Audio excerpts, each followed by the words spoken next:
di awal periode pemerintahan Rocky Syahrul itu baik dan terarah, tetapi pada periode pemerintahan kedua kita melihat lebih kepada program-program simbolis, lebih banyak pada pencitraan, lebih banyak pada kegiatan seremonial, sehingga ketika memang terjadi hal-hal seperti ini.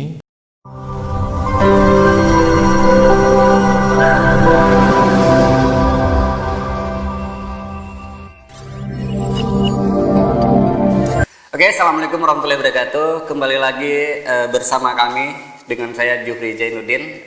Kita akan memandu diskusi tentang ketahanan pangan di Aceh Timur. Hari ini kita sudah hadirkan 5 narasumber yang merupakan pelaku-pelaku utama untuk pangan Aceh Timur. Bahkan beliau-beliau ini adalah pejabat-pejabat Aceh Timur, dan salah satunya juga kita hadirkan penyeimbang yang sangat kritis. Beliau juga salah satu aktivis di Aceh Timur yang memerhatikan keadaan sosial di Aceh Timur.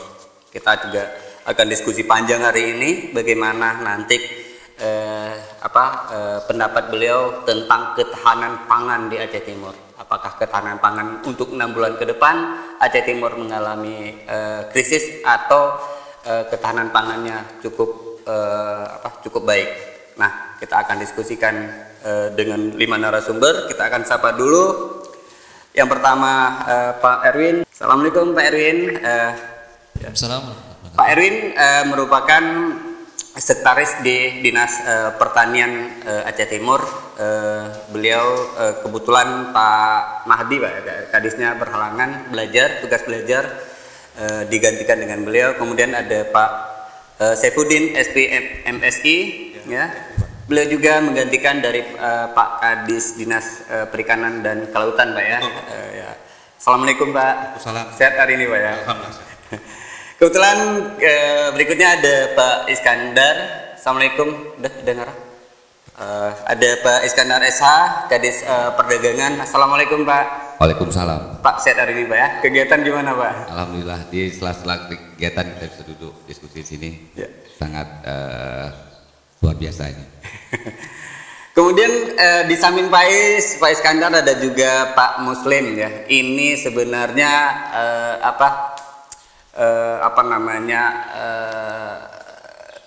semua pangan ke beliau sebenarnya, Pak, ya. Yang memantau, kemudian menjaga, kemudian melakukan koordinasi dengan dinas-dinas terkait adalah Pak Muslim Usman, Insinyur Muslim Usman, sebagai Kadis Ketahanan Pangan dan Penyuluhan Aceh Timur. Dan yang tak asing lagi di Aceh Timur kita ini adalah ada pemerhati sosial Aceh Timur, ada Bang Masri SP. Assalamualaikum Bang Masri. Ya, dikasihkan Mas sebentar, Bang. Bang Masri, assalamualaikum Bang Masri. Gimana keadaan hari ini, Bang? Waalaikumsalam warahmatullahi wabarakatuh. Alhamdulillah baik. Baik, Bang, ya. Nah, keadaan pemantauan Abang gimana hari ini, kira-kira bisa digambarkan sedikit, Bang? Baik, terutama penghormatan saya kepada seluruh narasumber. Di sini saya melihat terutama dalam hal program ketahanan pangan Aceh Timur. Ya. Sebenarnya program ketahanan pangan Aceh Timur terlepas daripada COVID atau tidak, pemerintah harus hadir dan siap dalam segala lini, karena bencana ataupun musibah bukan saja COVID, tapi ada lain bisa terjadi, baik kekeringan, kemarau, macam itu juga bagian daripada harus ada kesiapan pangan Aceh Timur. Cuma dalam ini kita melihat pemerintah Aceh Timur khususnya di bidang program ketahanan pangan di awal periode pemerintahan Rocky Syahrul itu baik dan terarah, tetapi pada periode pemerintahan kedua kita melihat lebih kepada program-program simbolis, lebih banyak pada pencitraan, lebih banyak pada kegiatan seremonial, sehingga ketika memang terjadi hal-hal seperti ini kita melihat kondisi petani, ya kan, kondisi petani kita baik dalam hal budidaya tanaman, dalam hal pasaran, begitu juga dalam hal kebutuhan mendasar petani itu di lapangan masih sangat kesulitan. Oke, kita potong di situ dulu Bang. Kita nanti diskusi lebih panjang. Kita dengar dulu pemaparan dari pakar-pakar pangan di Aceh Timur nih Pak. Boleh disebutkan pakar-pakar Pak ya? Nah Pak, menyangkut dengan ketahanan pangan di Aceh Timur Pak, bagaimana persiapan kita, kemudian bagaimana kalau dari situasi global itu ada sekitar 27 negara menuju pada krisis pangan. Nah kondisi kita di Indonesia atau khususnya untuk Aceh, lebih khusus lagi adalah Aceh Timur, bagaimana situasinya? Itu Pak mungkin. Menyikapi dengan hal kondisi pangan hari ini di Aceh Timur, kita masih stabil.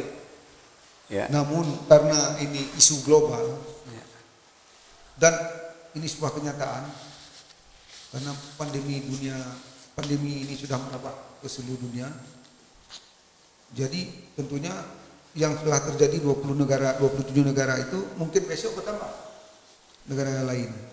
Cuma untung saja negara kita tidak tersebut, Indonesia masih sudah dibayangi krisis karena kita adalah negara agraris. Ya. Betapa kagetnya nanti kalau Indonesia yang konon negara agraris, tahu kita krisis pangan. Ini yang menjadi tantangan bagi kita yang harus kita persiapkan sedini mungkin. Maka dengan Pak Presiden kita Bapak Jokowi memerintahkan hampir semua lini dari Kementerian Pertanian sampai kemana semuanya agar melibat dengan membentuk satgas pangan. Kalau di kami di satgas pangan di sana ada tim penanganan COVID untuk mempercepat penanganan ketahanan pangan. Karena kalau ketahanan pangan ini tidak diperhatikan, ketika terjadi krisis pangan, apa yang kita lakukan? Nanti misalnya setelah selesai krisis pangan juga, apa yang harus kita lakukan? Kita sebagai negara ini untuk mencukupi kehidupan orang banyak kehidupan. Karena menurut amanah Undang-Undang Nomor 18 2018 tentang pangan disebutkan kondisi terpenuhinya pangan bagi negara sampai dengan perseorangan yang tercermin dari tersedianya pangan yang cukup, baik dari jumlah dan mutunya, aman, beragam, merata, terjangkau serta tidak bertentangan dengan agama, keyakinan, budaya masyarakat untuk terhadap hidup sehat, aktif dan produktif secara berkelanjutan. Artinya pangan ini mempengaruhi semua lini. Tugas pangan ini tugas kita semua, tugas terkait dari semua instansi. Bagaimana untuk mensukseskan pangan tidak bisa di Badan Ketahanan Pangan saja, melibatkan berbagai instansi terkait, instansi lainnya yang karena ada pangan itu ada produk pangan. Ketika produk pangan melimpah, bagaimana penanganannya? Ketika produk pangan terbatas, bagaimana penanganannya? Untuk itu perlu kestabilan pangan yang diproduksi seefisien mungkin, seoptimal mungkin, dengan harga yang layak yang menguntungkan bagi petani dan bagi industri agrobisnis. Bila pangan itu dari hasil produksi yang telah dihasilkan. Karena pangan itu ada pangan yang bisa dimakan langsung, ada pangan yang harus diolah dulu. Jagung masih surplus, cabai besar masih surplus, cabai rawit masih surplus, daging sapi masih surplus, telur ayam ras masih surplus, gula pasir masih surplus, minyak goreng masih surplus. Walaupun dua komoditi minyak goreng sama gula pasir itu dipasok dari luar, tapi hari ini masih terjangkau. Kemudian misal pun nanti kita akan mengharapkan kita semua agar bencana ini cepat selesai. Ketika sudah selesai juga, upaya tugas kita belum selesai. Masih ada lagi urusan yang lain, yaitu tahap ketiga, yaitu pasca krisis. Pasca krisis di bidang mana? Ini bidangnya macam-macam, bidang kesehatan, bidang hukum, bidang semua. Khususnya saya membicarakan pasca krisis di bidang pangan. Yang pertama, melakukan gerakan penanaman budidaya komunitas pangan pokok. Jadi ke 11 tanaman pokok budidaya itu tanaman pangan pokok itu bagaimana agar dapat dibudidayakan oleh masyarakat kita. Kemudian memfasilitasi ketersediaan sarana produksi petani. Tentunya karena untuk mensukseskan gerakan penanaman budidaya itu biasanya pemerintah harus bersedia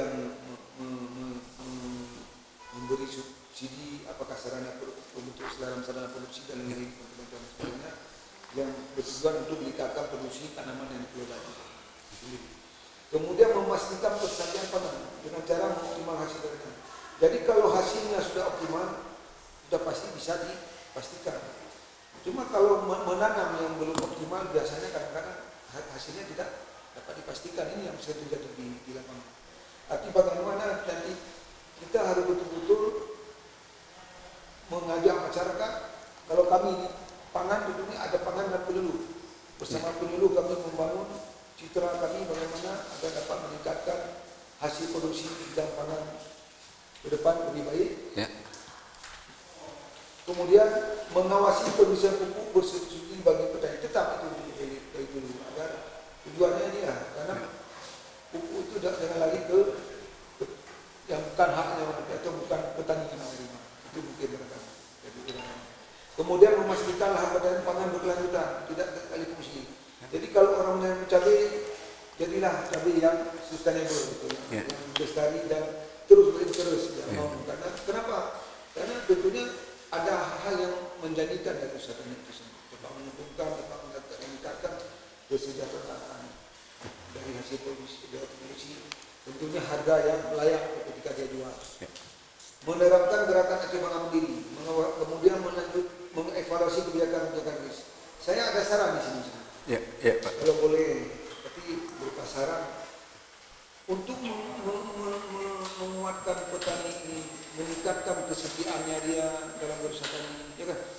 Tentunya ada variabel atau instrumen dari variabel dari kesetiaan petani itu yang perlu dikaji. Kenapa petani hari ini kalau ada bantuan dia mau menerapkan, ketika nggak ada bantuan tidak mau melanjutkan lagi? Ada apa? Tentunya dipengaruhi oleh harga barangkali yang tidak layak dia jual, atau barangkali keuntungan yang lebih sedikit, atau dia kami juga dalam pembinaan mungkin ada kelemahan. Ini juga menjadi sebuah pertanyaan bagi kami hari ini karena dari dulu begitu kita lihat. Tapi kalau petani mau terus ya kan melakukan secara bersemangat ya mendapat menciptakan optimalisasi lahan yang dia usahakan, dapat memperoleh keuntungan yang optimal sehingga kesejahteraan lebih meningkat, tentunya petani dia tetap jadi petani yang setia, petani yang sejati. Ini yang belum banyak kita temukan, tapi masih sudah ada petani yang sejati, tapi belum banyak. Seandainya semua itu bisa terjadi atau lebih banyak secara dominan barangkali, itulah harapan kita pangan insya Allah di Aceh, apalagi di Aceh Timur, saya kira aman-aman saja. Oke, kita potong dari situ, nanti kita lanjutkan diskusinya Pak. Mungkin saya akan beralih pada Pak Erwin Adlijar ya. Adlijar ya. Pak Erwin Adlijar ya, STP MSI. Pak Erwin selaku Sekretaris Pertanian. Pak Erwin, menyangkut dengan apa yang sudah disampaikan oleh Pak Muslim tadi selaku Kepala Dinas Ketahanan Pangan, melihat bahwa ada beberapa persoalan di pertanian sebenarnya. Bukan persoalan sebenarnya, ada harapan beliau bahwa di pertanian bagaimana mengupayakan petani yang sustainable, kemudian ada upaya menyangkut dengan saya pikir tadi tawaran Pak Muslim itu gerakan Aceh Merdeka, padahal gerakan Aceh Mandiri Pak ya. Salah tanggap mungkin tadi. Tapi itu Pak, bahwa mandiri dimaksudkan di sini bagaimana petani itu sendiri dalam melakukan usahanya tidak ketergantungan dengan pemerintah dan segala macam. Mungkin seperti itu Pak. Beberapa butiran dan tadi yang saya kutip dari penjelasan Pak Muslim. Pak, silakan. Baik, terima kasih atas waktunya. Assalamualaikum warahmatullahi wabarakatuh. Ya. Penghormatan kami kepada para narasumber, kemudian pemerhati terhadap pembangunan Kabupaten Aceh Timur, Pak Masri dan Pak Moderator. Baik, terima kasih atas waktunya. Mungkin sedikit kami gambarkan dulu, atau perlu kami juga informasikan. Kita juga harusnya membagi terhadap pangan itu sendiri. Ada pangan yang bersumber untuk pangan energi, ada pangan sumber untuk protein, kemudian ada sumber untuk mineral. Nah, keterkaitan kita terhadap ketersediaan pangan khususnya pada masa COVID-19 ini mungkin lebih mengerucut kepada pangan yang bersifat menghasilkan energi, yaitu berupa tanaman padi, jagung dan sejenisnya. Itu yang harus kita menjadi pokok permasalahan pada hari ini. Kenapa? Karena mungkin yang lainnya adalah penunjangnya. Karena masyarakat kita ini masih umum ataupun masih pola konsumsinya tidak mengkonsumsi yang pangan cadangan lainnya, tetapi pangannya pokoknya berupa padi. Nah ini. Nah, keterkaitan dengan produksi padi, Dinas Pertanian kita dengan luas lahan sawah kita di Aceh Timur itu sekitar 19.453 hektar. Nah, itu semuanya termasuk itu ada sawah yang dialirin dengan irigasi, kemudian sawah tada hujan, kemudian juga ada sawah yang memang atau padi modelnya padi darat. Nah, sampai dengan saat ini di bulan Juni kita di wilayah Kabupaten Aceh Timur sudah melaksanakan kegiatan tanam ya musim tanam kita itu seluas 14.212 hektar.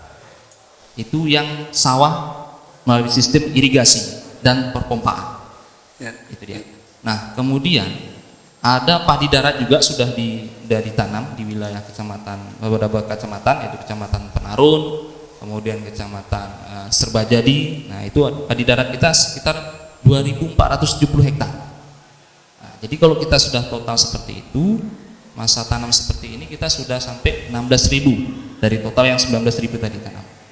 Itu yang memang kegiatan yang memang secara berkesinambungan kita laksanakan setiap tahunnya. Ada dan tidak adanya COVID, kita tetap sebegitu dia tanam musim tanamnya. Malah kita di Aceh Timur itu dulunya 2 musim tanam, sekarang sudah bisa 3 kali musim tanam untuk wilayah Aceh Timur, khususnya komoditi padi. Nah, setelah itu karena ada masa tanggap darurat terhadap COVID-19, kita ada kerjasama dengan Dinas Pertanian dan Perkebunan Aceh beserta dengan pihak militer, dalam hal ini Kodam 1 Lilawangsa. Nah, dalam hal ini kita akan melaksanakan tanam padi itu sekitar 2.000 hektar padi sawah yang kita rencanakan ada di 3 kecamatan. Nah, itulah sisanya yang 2.000 yang dari 18.000 tadi itu tinggal 2.000 lagi. Nah, itulah program yang kita laksanakan bekerjasama dengan Kodim. Kemudian ada juga tanaman jagung yang secara reguler kita laksanakan 960 hektar. Kerjasama dengan Kodim kita ada sekitar 700 hektar yang khusus jagung. Nah, itu.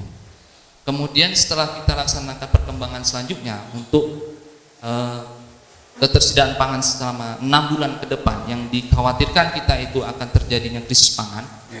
Insya Allah kita sudah mencanangkan lagi kegiatan yang namanya Gampang. Nah, Gampang itu gerakan Aceh Mandiri Pangan. Nah, ini yang akan nanti kita bersama-sama dengan pemerintah Aceh dan pemerintah pusat, kita akan mempush semua kegiatan-kegiatan yang sifatnya pertanian itu untuk menjaga stok khususnya pangan itu padi dengan jagung.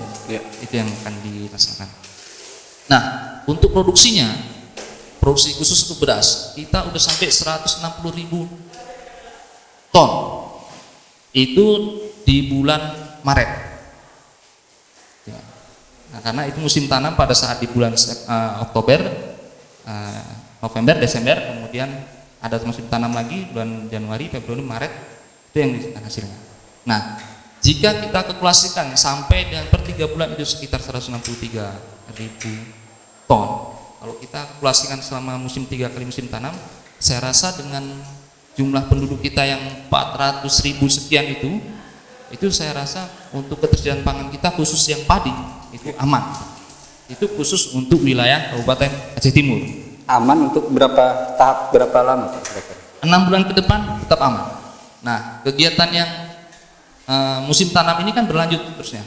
Seperti yang saya sampaikan tadi, ada dan tidak adanya COVID, kita tetap 2-3 kali musim tanam. Jadi secara berkesinambungan setiap tahun kita produksi itu stabil deh angkanya.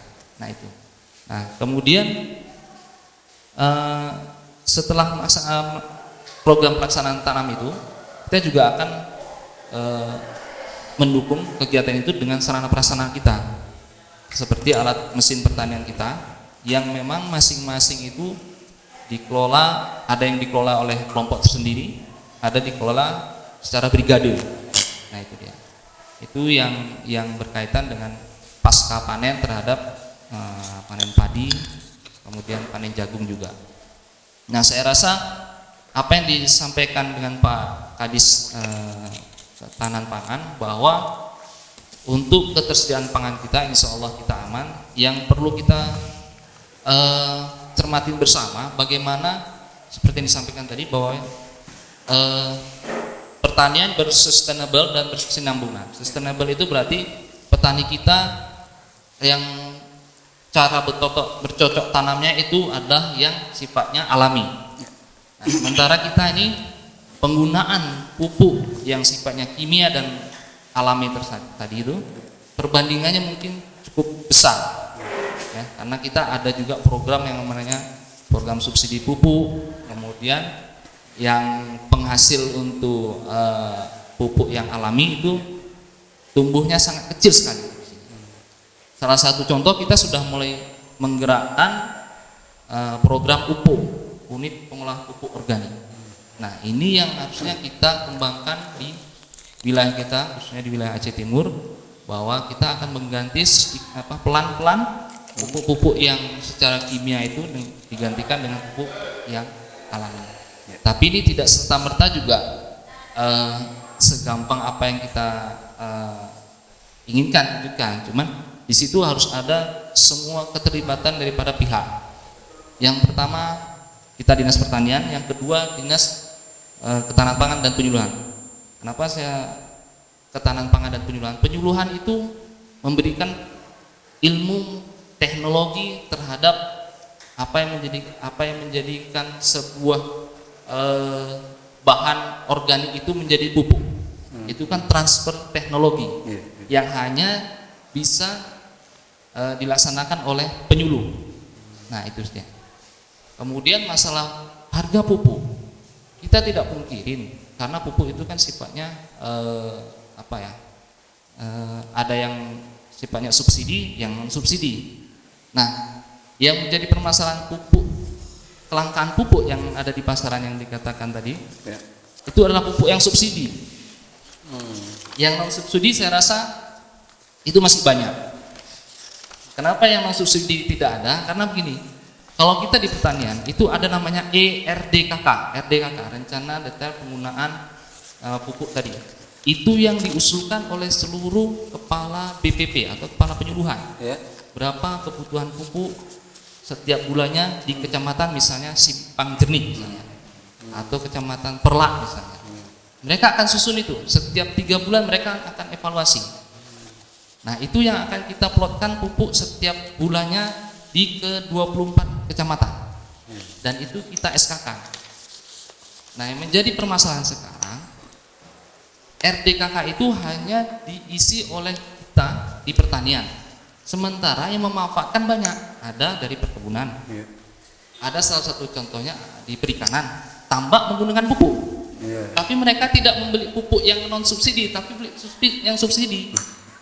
Padahal yang subsidi itu adalah jatahnya yang untuk petani yang petani sawah.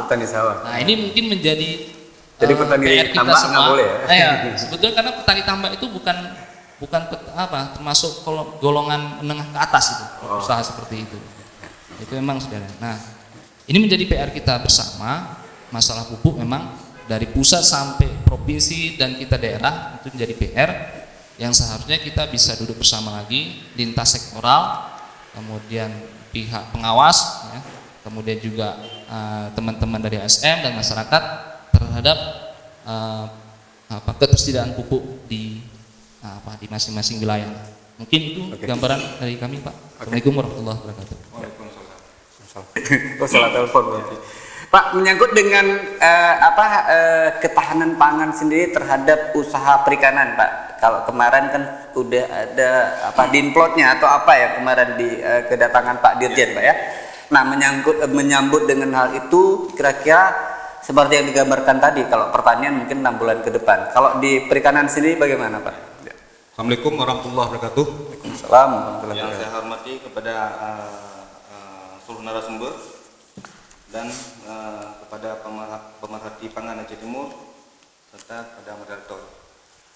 Dalam hal ini Dinas Perikanan Aceh Timur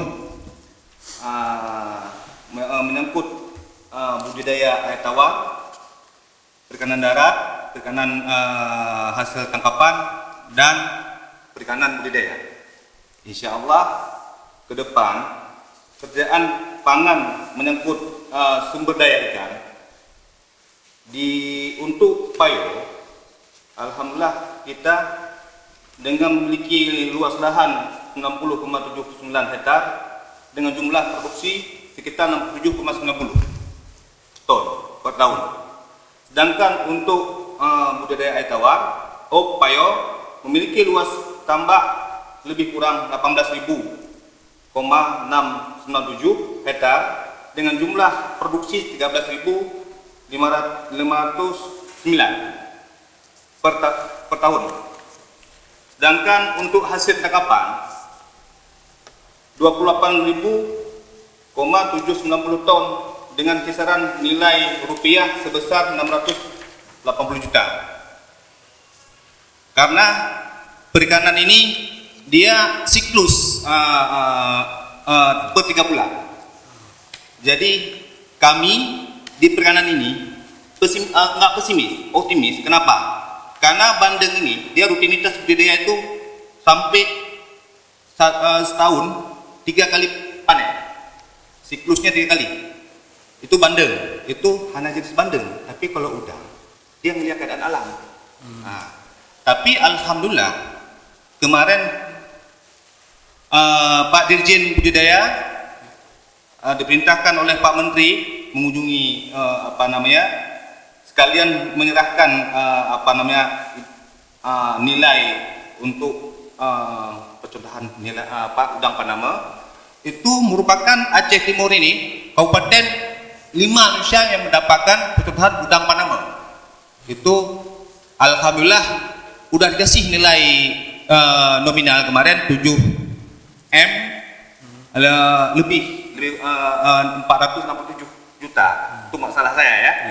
Mudah-mudahan ini untuk 5 hektar untuk menangani krisis nasional, krisis pangan nasional. Bukan krisis untuk Aceh Timur lagi. Untuk untuk partisipasi nasional diambillah lokasi Kabupaten Aceh Timur salah satunya. Yang kedua, ke depan untuk pengembangan ke depan, Pak Dirjen sudah menjanjikan kita akan dikasih bantuan 1.000 hektar untuk pengembangan udang Panama di Aceh Timur.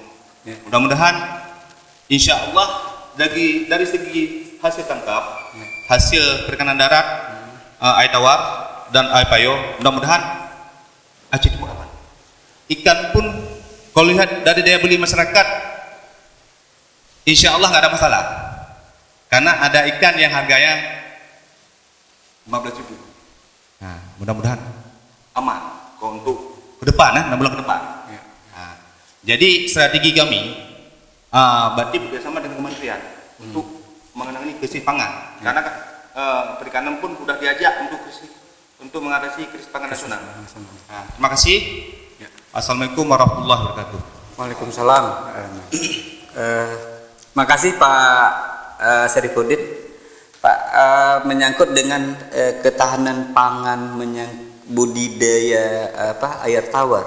Kalau misalnya menyangkut dengan pelabuhan atau tangkapan udang ikan di ini termasuk dalam tupoksi perikanan nggak, Pak? Cuma gini, memang memang kan ini kan PP.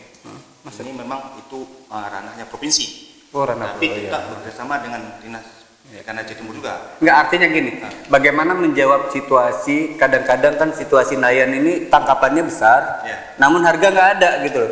Ini yang jadi angkuhan nggak. Kira-kira gimana mengatasi hal tersebut? Dalam hal ini kami Dinas Perikanan kan ada petani pengolah. Bagi ikan kadang-kadang masa overfishing, hasil tangkapnya berlebih. Jadi itu dimanfaatkan untuk olahan. Kalau ada kausurit dia disimpan supaya waktu harga nanti mahal dia keluarin stoknya. Nggak ada kausurit. Di PPI ada kausurit berapa? Udah ada itu. Untuk penyimpanan ikan, Iya. supaya tidak busuk. Ya. Oke, Pak Iskandar, kita melihat situasi pasar sekarang dan apa produk-produk yang dikeluarkan baik dari perikanan maupun dari pertanian, menyangkut dengan harga pasar yang stabil. Bagaimana strateginya dari Dinas Perdagangan sendiri untuk agar apalagi ada tadi sedikit yang disinggung oleh Pak Muslim bahwa jangan ada masyarakat yang menimbun pangan seperti itu, apalagi kondisi sekarang. Nah, menjawab hal tersebut bagaimana, Pak? Baik, terima kasih. Assalamualaikum warahmatullahi wabarakatuh.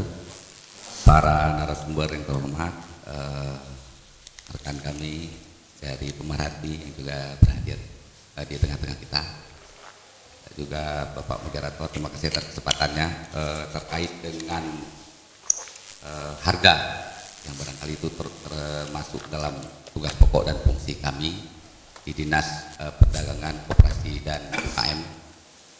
Jadi sama-sama kita ketahui pandemi ini telah memukul kita, terutama terkait bidang ekonomi kita, ekonomi kerakyatan kita, daya beli, ketersediaan pangan,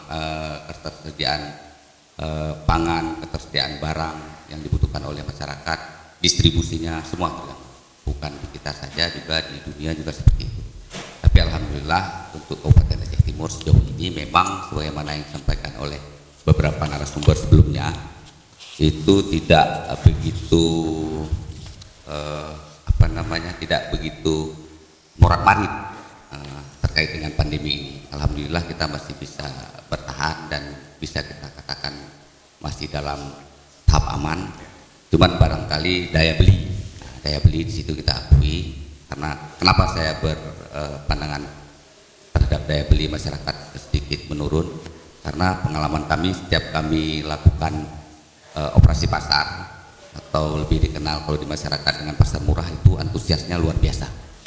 Jadi mereka mau jauh-jauh datang hanya untuk membeli dengan selisih harga 3.000. Artinya mereka antusias karena mereka memang membutuhkan. Jadi seperti itu fenomena yang terjadi di masyarakat kita. Namun secara keseluruhan untuk ketersediaan stok pangan kita, kami sudah coba hitung untuk Kabupaten Aceh Timur itu dengan jumlah penduduk kita 423.638 jiwa, itu kami tambahkan 0,05% untuk pendatang. Sudah kami hitung-hitung untuk beras di Kabupaten Aceh Timur kita membutuhkan kebutuhan beras kita per bulan itu 5.062.241 kilogram dalam bentuk kilogram. Banyak kita makan, Pak, ternyata. 5 juta. Apalagi masyarakat kita makannya kalau Kilogram ya, Pak? kilogram. Saya kebetulan ini data saya ini dalam bentuk kilogram semua. Demikian juga kami sudah coba hitung untuk minyak gorengnya. Kemudian kami juga coba hitung, bisa nanti dipublis ini gula pasirnya, dan ini saya laporkan setiap bulannya terkait dengan ketersediaan juga ke gugus Covid saya laporkan, pimpinan juga saya laporkan. Bahkan kebutuhan kita, ketersediaannya sangat lumayan besar. Mungkin karena habis panen, Pak, ya. Jadi kami coba hitung dari bulan April, Mei, Juni, Juli, bahkan sampai Oktober sudah perkirakan ketersediaannya. Tapi dari tabel atau data yang kami peroleh saat ini dari yang ada sama kami, alhamdulillah memang untuk Kabupaten Aceh Timur teratasi. Hanya beberapa produk saja yang kita berharap dari luar karena terkait dengan gula yang datangnya dari luar, minyak goreng. Namun antisipasi yang coba kami laksanakan untuk melakukan operasi pasar, katakanlah ada satu dua produk yang terdapat kelangkaan di pasaran, kita akan coba lakukan operasi pasar dengan subsidi dari pemerintah, seperti itu. Sehingga dengan sendirinya harga akan stabil kembali ataupun harga akan ada lagi di pasaran. Namun demikian, yang perlu kita sampaikan, kita sosialisasikan ke masyarakat. Dia masyarakat kita kan sering panik, maka kami sering sampaikan slogan tetap waspada, bek panik. Jadi seperti itu. Ketika kami operasi pasar, slogan itu juga kami sampaikan. Jangan panik. Artinya kalau kami ke daerah pedalaman, kami rubah bahasanya, pakai bahasa daerah setempat. Katakanlah kalau kami ke Serbajadi, kami pakai bahasa Serbajadi, bahasa lokop. Lupa saya, ada di spanduk saya itu. Jadi intinya artinya bek panik. Sama ya. Sama artinya. Jadi masyarakat kita begitu dilihat ini barang baru sedikit langka, jadi sebagian masyarakat yang berkemampuan lebih, mereka beli secara berlebihan. Beli bukan karena kebutuhan. Nah, itu hal-hal seperti itu kita coba sosialisasikan, baik itu melalui media massa, melalui media elektronik, kita coba sosialisasikan. Kalau di kami lebih dikenal dengan panic buying. Itu harus kita hindarkan agar masyarakat tidak perlu sampai menumpuk barang sehingga terganggu pasaran. Ketika harga langka, barang langka di pasaran, peristiwa ekonomi terjadi di situ. Apalagi harga meningkat, apalagi permintaan meningkat. Ya, permintaan meningkat. Jadi harga sudah otomatis naik. Tapi alhamdulillah cuma kita alami kenaikan harga gula itu sekitar 2 bulan pertama setelah kondisi COVID ini. Kemudian setelah operasi pasar, karena kita tahu harga gula itu harga head 12.500. Jadi kita pernah sampai 22.000 pernah, 20.000 pernah, 22.000 pernah, paling mahal. Di Aceh ini yang agak murah gula ketika kita harganya tembus 22.000 itu di Sabang. Di Sabang pun 17.000. Karena ada harga dari... karena bukan, mereka bisa masuk langsung. Oh, jadi gitu. Sebenarnya kalau kita tidak ketergantungan dengan provinsi tetangga, saya pikir kita bisa kendalikan juga ini. Iya. Jadi karena ada ketergantungan dengan provinsi tetangga, di ya? sana pun dibatasi keluarnya gula dari provinsi mereka, disitulah terjadi kenaikan harga. Tapi secara keseluruhan nasional malah gula itu memang naik secara nasional. Beberapa waktu lalu. Pada saat pertama mulai COVID, alhamdulillah sekarang sudah terkendali.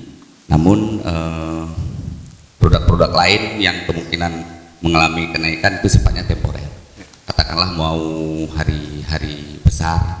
Kalau di kita ini kan hari raya Idul Adha, hari raya Idul Fitri, menjelang Lebaran, biasanya di situ terjadi kenaikan harga, itu sifatnya temporer, tidak lama.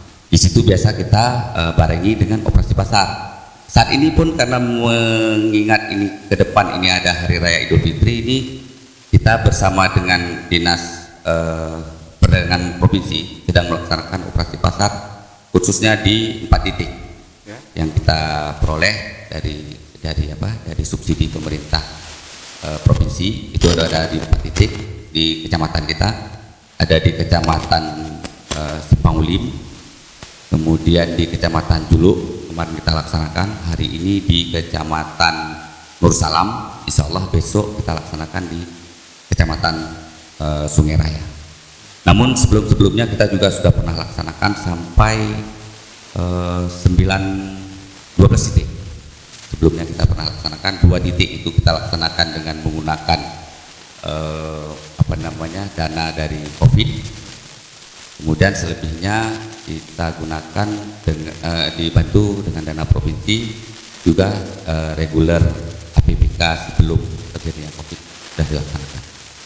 Dan sejauh ini memang alhamdulillah masih bisa terkendali, dan mudah-mudahan prediksi yang dianggap kita yang nantinya kita akan mengalami krisis pangan, mudah-mudahan dengan kerjasama bersama, dengan kerjasama semua pihak, bantuan, dukungan, ada koreksi barangkali dari masyarakat kita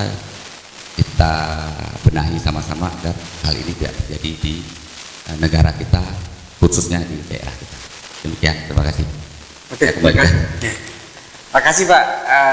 Bang Masri ada tolong Pak.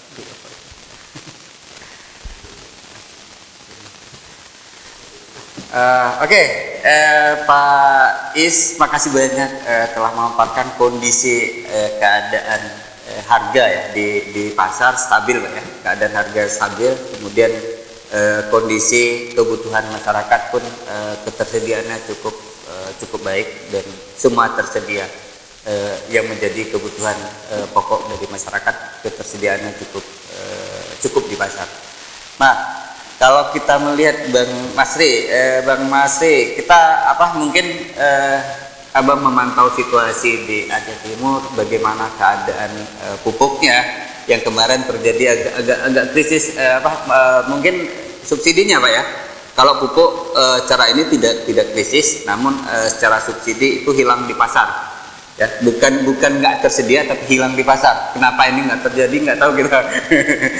Kemudian Pak Masri menyangkut dengan ada kebiasaan pupuk digunakan ke tambak. Kalau menurut Bang Masri, apakah ada tawaran bagaimana nanti juga petani tambak juga dari penyedia pupuk disiapkan untuk petani tambak? Kalau sekarang kan yang disiapkan hanya untuk pertanian Pak ya, untuk itu. Bang Masri, menyangkut dengan ini juga beberapa hal tentang situasi pangan itu sendiri Bang Masri, mungkin lebih gambaran tajam aja Bang. Oke, silakan Bang. Terima kasih.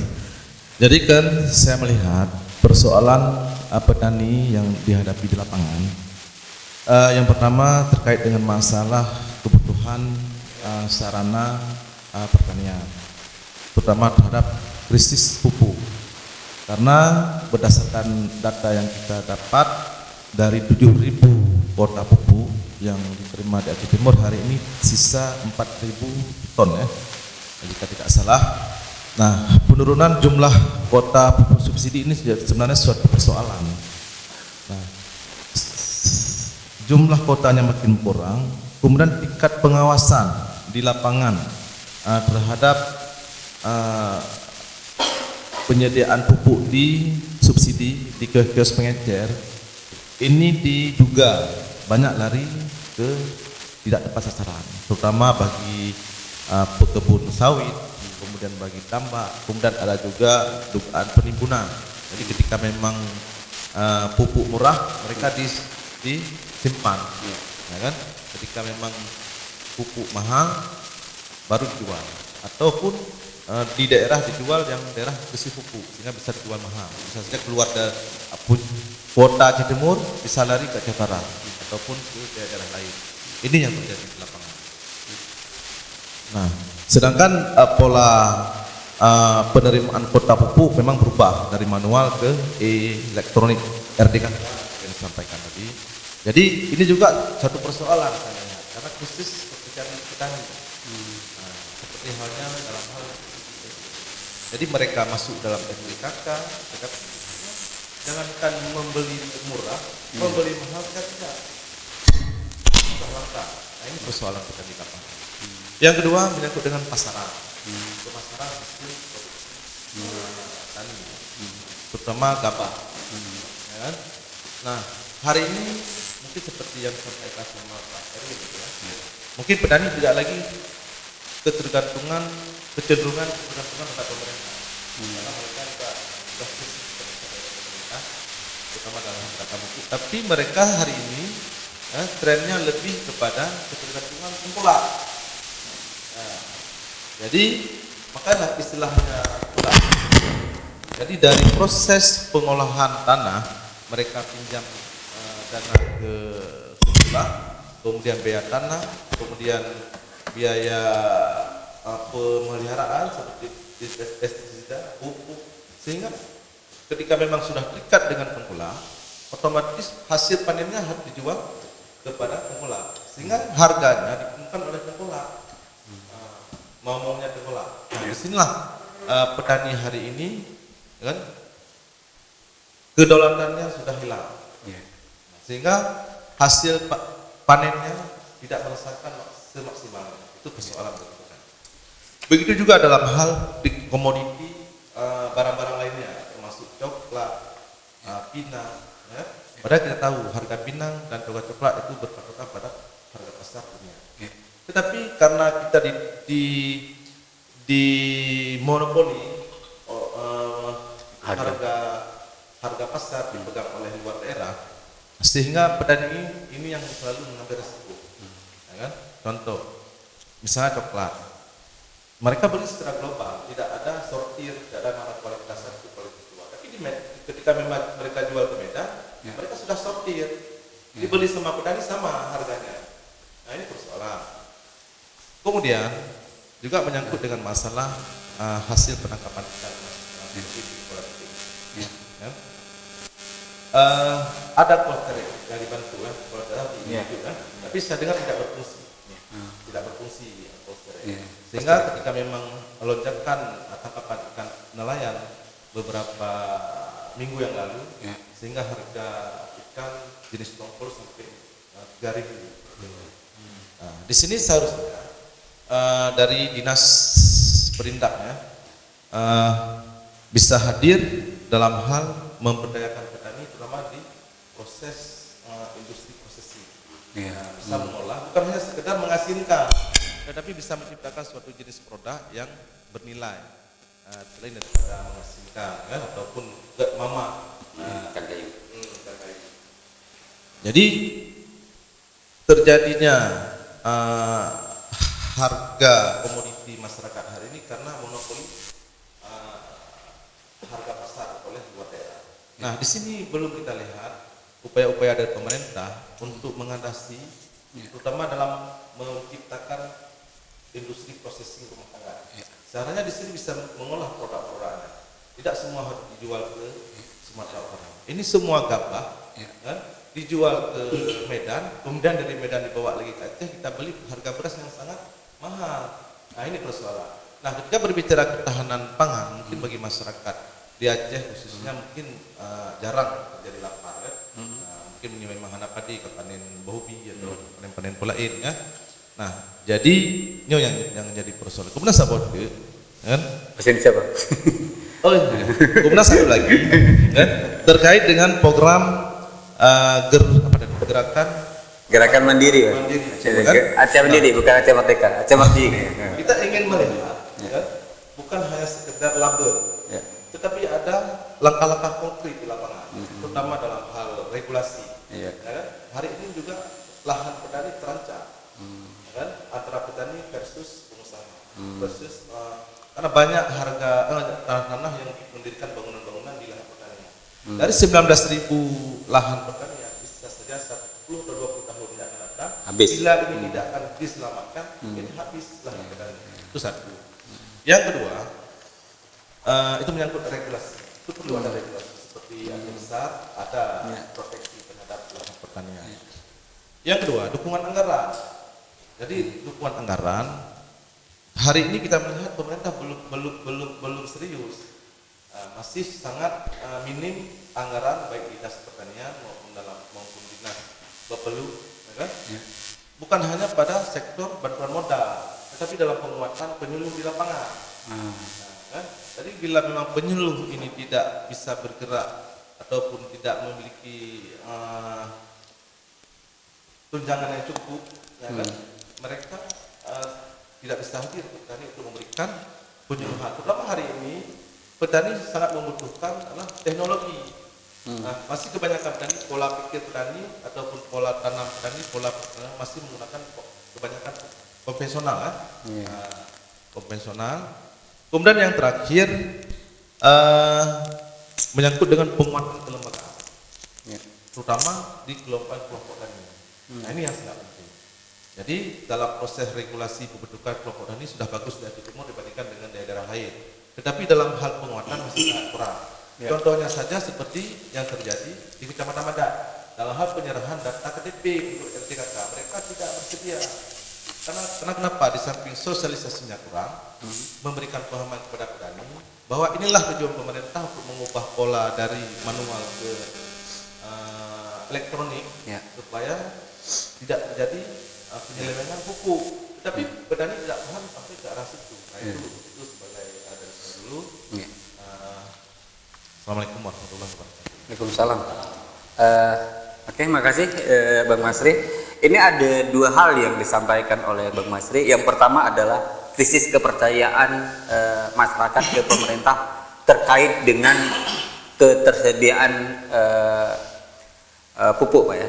Mungkin di situ ini, dan itu sering terjadi bocoran bahwa pupuk sering dari distributornya akan dialihfungsikan ke ke industri, kebanyakan misalnya ke petani sawit yang memang relatif tidak harus menggunakan subsidi. Itu yang pertama. Kemudian yang kedua, ada tawaran Bang Masri, Pak Kadis Perdagangan, menyangkut dengan processing itu tadi dan bagaimana memantau di saat pasar di saat penangkapan besar ini dari masyarakat, antisipasi harga itu bagaimana? Mungkin ada strateginya, Pak Kadis. Mungkin itu Pak Masri ya. Kita minta yang untuk menjawab krisis pupuk ini siapa? Pak Erwin. Ini mungkin Pak Erwin dulu. Krisis pupuk. Ya. Saya coba untuk menanggapi apa yang disampaikan Pak Masri terkait dengan pupuk tadi yang kuotanya berkurang sampai 1.000 ton, Pak Masri ya. 3.000 ton. Ya, jadi yang menjadikan permasalahan kita pertama kemarin pada saat realisasi pupuk, laporan realisasi pupuk yang harusnya dilaporkan oleh distributor ke kami ke dinas terhadap penyerapan pupuk itu telat disampaikan.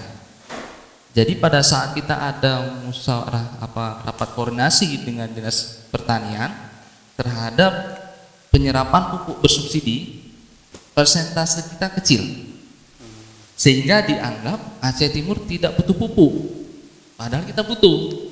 Nah, kita udah berusaha, dinas dengan Mantri Tani dan penyuluh sering berkoordinasi dengan para distributor di kecamatan, tapi mereka enggan untuk memberikan data daripada penyerapan pupuk yang sudah disalurkan, sehingga kita ada pengurangan pupuk itu tadi. Malah mungkin ya kita nggak tahu ini di lapangan kejadiannya apakah itu memang beliau simpan atau didistribusikan untuk yang lain-lainnya. Nah, ini yang belum kita temuin sampai saat ini. Kita sudah koordinasi dengan tim pengawasan pupuk. Kita kan ada tim pengawasan pupuk subsidi. Ini mungkin nanti kita akan lakukan pemanggilan ataupun kita lakukan dengan secara administrasi penyuratan terhadap distributor terhadap persentase penyerapan pupuk yang subsidi. Itu dia. Karena terkait dengan penyerapan pupuk itu pengawasannya kan melekat kita. Semua yang ada di kecamatan di daerah itu melekat. Kalau kita ya mohon maaf dengan aparatur kita mungkin nggak cukup untuk mengawasi itu semua. Tapi ini adalah hal yang memang harus kita jaga bersama terhadap penggunaan pupuk. Nah, itu mungkin yang disampaikan Pak Masri betul terhadap kelangkaan dan penurunan pupuk itu yang menjadi permasalahan. Kemudian terhadap tengkulak yang tadi penggunaan alat mesin pertanian, memang kita ada beberapa mekanisme bantuan terhadap alat mesin, khususnya alat mesin olah tanah. Ya, itu mungkin sebagian besar itu kita dibantu oleh pusat APBN yang dihibahkan kepada kelompok. Iya, traktornya itu. Nah, mereka itu sistemnya mungkin sewa menyewa pada saat olah tanah. Itu yang menjadi permasalahan. Mungkin kadang kalau kita juga ada sewa alat yang kita bantu pada petani, tapi di bawah harga sewa dari mereka. Yang harga sewa kita itu khusus untuk mesin itu dan untuk uangnya untuk mesin itu sendiri operasionalnya hasilnya. Misalnya untuk bahan bakar, kemudian untuk kerusakan, kemudian untuk biaya operator. Sementara PAD dan lainnya kita tidak ambil. Jadi murni pure mesin yang dibantu pemerintah pusat ke dinas khusus untuk olah tanah yang tidak dipungut apapun terhadap penyetoran ke PAD. Itu dia. Sementara yang lainnya mungkin banyak alat-alat kita yang di luar itu yang beredar di Aceh Timur itu dari ya kelompok-kelompok kemudian yang ada di luar dari Aceh Timur. Malah kadang-kadang ada yang dari Aceh Utara sampai kemari. Mereka ada jasa sewa menyewa seperti itu yang menjadi permasalahan kita di lapangan. Ini mungkin nanti coba sebetulnya kalau penganggaran kita itu cukup, saya rasa alat-alat mesin yang kita butuhkan untuk 24 kecamatan dengan luasan seperti itu kita mesti butuh banyak yang memang sifatnya pengelolaannya sosial untuk masyarakat seperti itu. Mungkin itu tanggapan dari kami, Pak Dokter. Pak Sarifudin, menyangkut dengan ini petani nggak boleh petani tambak ini nggak boleh guna pupuk nih Pak. Seharusnya ini kapan? Karena asumsinya bahwa petani tambak itu mungkin menengah ke atas, kebiasaan dia pengusaha ya dari situ. Nah ada juga mungkin dari situasi itu ada juga yang situasi miskin. Ini gimana Pak kira-kira? Ini susah juga saya menjawabnya. Cuma gini, ini kan rata-rata petani itu memang kalangan ke bawah. Jadi nggak mungkin ibaratnya gini. Kadang-kadang kemampuan dia untuk beli pupuk yang mahal kan daya belinya kan memang nggak sanggup. Kadang-kadang orang ini kan gini, memang pupuknya ada di pasaran. Nggak kita kesalahkan petani juga, petani tambak untuk mendapat pupuk subsidi. Kadang-kadang memang pupuknya mahal, tapi yang pasti gini. Yang pasti ibaratnya gini, ini kan harus kita selesaikan ini masalah.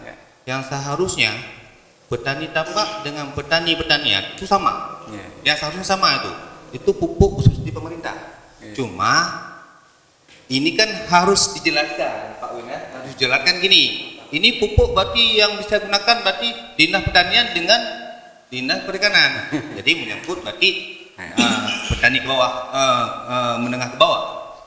Yang menggunakan pupuk itu yang dapat memanfaatkan. Cuma ibaratnya gini, sekarang yang penting gini, ini masalah harus kita selesaikan kan?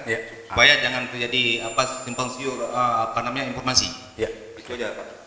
Oke, makasih Pak Sarifudin. Pak Is, menyangkut dengan tawaran tadi apa yang disampaikan oleh Bang Masri, ada kelimpahan produksi ini, tapi nggak tahu dikemanakan, Pak. Menyangkut itu Pak, gimana kira-kira tanggapannya Pak? Baik, jadi begini. Saya pikir memang di tempat kita ini kadang-kadang produknya berlebih, tapi harganya tidak terjangkau. Produknya lebih, harganya tidak layak, seperti itu kan. Sebenarnya khusus untuk kita yang sekarang ada di daerah ini, yang zona kita kebetulan zona hijau, dia COVID ini jangan kita lihat negatifnya saja, kita lihat juga positifnya. Jadi begini, maaf nih saya bilang kan, masyarakat kita karena kita ini letaknya bersebelahan langsung dengan dengan provinsi tetangga. Dulu sebelum COVID ini sedikit-sedikit belanja ke tetangga, sedikit-sedikit belanja ke tetangga.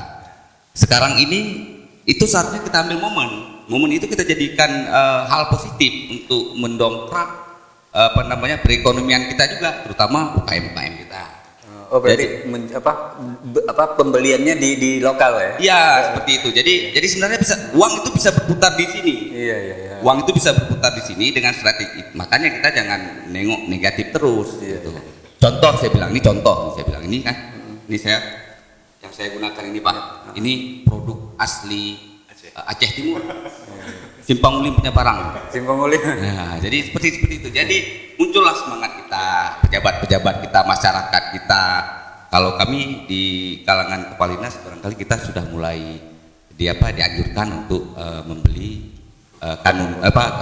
produk-produk tenun kita. Ya, kualitasnya nggak malu-maluin. Iya, kualitasnya juga sangat bagus ya kan. Bagus. Ini tenun langsung berarti Pak. Tenun langsung. Jadi seperti itu. Jadi hal-hal positif seperti itu kita manfaatkan sama kita. Ketika orang takut belanja keluar daerah, bagaimana kita hadirkan produk-produk kita yang selama ini barangkali tidak terjual, ya, seperti itu. Tadi terkait industri olahan. Jadi karena sebenarnya pemerintah itu harus hadir pada saat harga itu tinggi dan pada saat harga itu terlalu rendah. Dia jangan pikir ini pemerintah hadir pada saat harga tidak terjangkau oleh masyarakat, di situ harus hadir kita lakukan subsidi. Kan seperti itu pasar murah. Sebenarnya ketika harga terlalu rendah, katakanlah tadi harga ikan sampai 3.000. Nah, itu sebenarnya pemerintah harus hadir juga. Subsidi juga beli Subsidi juga gitu, kita beli ikan atau dalam hal ini banyak diolah ataupun ada kita galakkan industri pengolahan atau ikan kayu macam-macam lah, atau bentuk abon seperti itu. Di daerah-daerah lain itu kan diberdayakan. Ada bantuan, ada subsidi dari pemerintah, ada bantuan alatnya, ada pelatihan bagi mereka untuk menampung hasil-hasil tangkapan yang berlebih tersebut. Jadi seperti itu, makanya perlu kerjasama semua sektor, semua lini untuk mendukung program ini. Kemudian sering juga kita jumpai harga kita itu sekarang kadang-kadang yang tentukan harga itu dalam tengkulak. Kan sering tuh kita panen berlimpah, harga mereka yang tekan. Saya tertarik dari apa yang disampaikan oleh Pak Masri. Jadi masuk bawa ke Medan atau ke tetangga kita di bawah, habis itu kembali lagi sudah cuma ganti casing aja, dia dijual ke kita lagi seperti itu. Di situ juga harus ada peran pemerintah, peran Bulog harus ada. Bulog itu seharusnya Anda sertakan juga Bulog di diskusi bersama-sama dengan kita. Kebetulan kepala Bulognya baru Pak Masri, baru seminggu. Seharusnya ada. Akan diagendakan. Jangan sampai pemerintah itu kalah belinya. Jadi malah tengkulak lebih mahal bisa beli daripada Bulog. Itu kan pakai mic, Mas. Biar masuk. Padahal kan HPP-nya sudah diatur dalam Permendak nomor 24 tahun 2019, ya kan? Tetapi kan peran Bulog ini juga kemana mereka? Ya itu dia. Di situ terjadi kenaikan harga yang penurunan harga yang seenak perut dia saja. Jadi ketika kita sedang panen, harga turun. Ketika sudah di stok di mana-mana, itu harga naik. Jadi permainan seperti itu harus bisa kita bongkar di negeri kita ini. Jadi tadi terkait usulan, saya pikir bukan usulan ya, harapan. Saya pikir itu sudah mewakili masyarakat. Bahkan ke saya Pak Masri ini sering sampaikan juga, bagaimana UKM ini bisa berhidup dan bertahan dan bisa berkembang. Kalau memungkinkan harus ada campur tangan pemerintah. Ini kan dana COVID itu banyak. Itu saya mau sampaikan. Kemarin ketika saya diskusi dengan Kadis Provinsi, saya sampaikan hal yang sama. Ini sudah anggaran di semua SKPK, semua lini, semua OPD, baik itu di kabupaten, di provinsi, secara nasional juga sudah direkomposisi untuk kegiatan untuk menangani COVID. Jadi sekarang kan sudah beralih menangani ekonomi.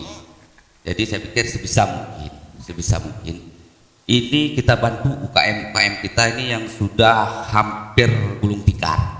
Kalau air itu sudah sampai di hidung ini, itu bagaimana caranya kita bantu mereka, kita berdayakan kembali mereka sehingga mereka bisa bertahan. Beda dengan 97, 98, 96. Beda halnya. Kalau dulu malah UKM kita itu bisa bertahan, malah perusahaan-perusahaan besar itu gulung tikar, PHK besar-besaran segala macam tuh ketika krisis moneter barangkali ingat. Ini beda halnya ini dari yang besar sampai yang kecil habis. Jadi seperti itu ada subsidi ataupun ada stimulus dari pemerintah membantu UKM kita agar bisa bertahan dan bisa berkembang, terutama pasca ataupun setelah kita hadapi COVID ini. Seperti itu. Terima kasih. Saya kembalikan. Oke, Pak, ada tambahan Bang Masri? Ada sedikit. Di sini Singkat Bang Masri ya. perlu sebagai masukan ya, input dari saya. Yang pertama dalam hal di program ketahanan pangan dan diversifikasi, ini lebih cocok berarti diversifikasi Pak ya, karena ini krisis ekonomi ya. Kalau ketersediaan pangan lumayan ada. Saran saya ke depan pemerintah dalam membangun program ketahanan pangan harus ada suatu program yang komprehensif, ada blueprintnya, ada master plan-nya. Kemudian di samping memang programnya sustainable, ada koneksivitas. Ini saya melihat, ya kan? Masing-masing instansi yang terkait dengan masalah program ketahanan jalan sendiri-sendiri. Ada diakui atau tidak. Mungkin perlu misalnya dinas ketahanan pangan dengan dinas pertanian, mungkin beda, ya kan? Jadi tidak ada sinergisitas baik dalam program maupun dalam hal eksekusi di lapangan. Jadi yang kita inginkan ada suatu program yang konkret, kemudian dibarengi dengan perencanaan yang matang, kemudian ada didukung oleh anggaran, kemudian didukung implementasi yang betul-betul tepat sasaran pada masyarakat, serta regulasi tadi yang saya sampaikan. Ini perlu menjadi perhatian dan regulasi dalam memproteksi lahan pertanian dan Citimo. Nah ini tugas daripada dinas Pak Edwin ya, Edwin tadi. Dan kita tunggu usulan regulasi rancangan kanun ini ke DPR, ya kan, untuk menyelamatkan. Buat public hearing, Pak. Dibuat public hearing. Oke, Pak. Terima kasih Pak Erin. masukannya Pak Masri. Mungkin kita terkait dengan program perencanaan, kebetulan setahun setengah belakang saya di Bapeda. Masalah sinergisitas memang sudah kita bangun sejak awal, sejak kita dari masa perencanaan, ya kita membuat program RPJM atau segala macamnya, itu kita melibatkan OPD Pak Masri. Mungkin yang membuat aturan itu bukan aturan, tapi membuat program-program yang sudah kita rencanakan. Ada program-program khusus yang memang dari pemerintah pusat secara kebetulan seperti kita situasi seperti ini, mereka membuat aturan yang baru. Ini yang membuat kita kadang-kadang berubah. Ya, itu seolah. Padahal tujuannya sama untuk masyarakat Aceh Timur juga. Nah itu. Kemudian terkait dengan yang fungsi alih lahan tadi pertanian, kita juga sudah duduk dengan tim termasuk dinas TU selaku menggodok untuk RT RW-nya. Kita sudah mulai akan membuat draft tentang alih fungsi lahannya itu Pak Masri. Ini mungkin satu langkah yang saya rasa sangat penting untuk mempertahankan lahan sawah kita yang 19.000 tersebut untuk tetap utuh. Paling tidak seharusnya Pak Moderator berkaitan dengan alih fungsi ini, kemudian berkaitan dengan usaha, kemudian itu kita libatkan juga dinas penanaman modal seharusnya. Karena ini lintas mungkin antar ketahanan pangan dan segala macam itu masuknya pasti ke situ dia. Termasuk dengan industri yang UKM segala macam. Nah, ini harus yang kita bangun bersama. Ini menjadi catatan kami. Insya Allah Pak Masri apa menjadi masukan, nanti coba kita berikan masukan dengan pimpinan dan termasuk pihak Bapeda selaku koordinator terhadap perencanaan pembangunan. Mungkin itu saja Pak. Menyangkut dengan regulasinya Pak tadi. Ya, ini kita tawaran sedang regulasi ke DPR ya. Ya, ini sedang kita siapkan khusus untuk draft yang pengalihan fungsi lahan sawah tadi. Itu dia. Itu yang harus kita ini godok. Oke, mungkin itu saja Pak Moderator. Terima kasih. Oke, makasih banyak. Ada lagi? Oke, terima kasih banyak diskusi kita hari ini. Mudah-mudahan ini ditonton oleh banyak orang dan ini menjadi sebuah edukasi buat masyarakat dan bagaimana upaya kami mengupayakan agar informasi seperti ini tersampaikan ke masyarakat menjadi sebuah catatan dan aksesnya masyarakat terhadap beberapa dinas ini terus-menerus akan diupayakan dan harapan besar kita bahwa kondisi pangan Aceh Timur dalam 6 bulan ke depan aman dan bagaimana nanti 6 bulan selanjutnya juga harus aman. Mudah-mudahan di 6 bulan ke depan pandemik sudah berakhir di Aceh Timur. Makasih banyak Pak Erwin, waktunya sebenarnya kami sudah cukup buang waktu Bapak hari ini.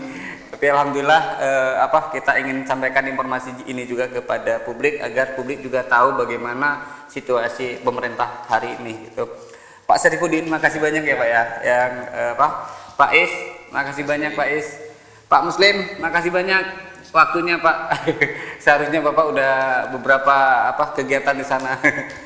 Pak Masri, makasih banyak udah cukup luar biasa tadi paparannya dan kritikannya. Mudah-mudahan seperti inilah yang kita lakukan terus menerus. Ada kritikan coba kita pecahkan bersama sehingga masyarakat juga mampu mengakses kritikan-kritikan menjadi sebuah masukan yang terbaik sehingga pemerintahan Aceh Timur lebih baik ke depan. Saya akhiri dengan wabillahi taufiq wal hidayah. Wassalamualaikum warahmatullahi wabarakatuh. Waalaikumsalam. Udah, makasih banyak Pak. Makasih. Mas Rik. Makasih banyak.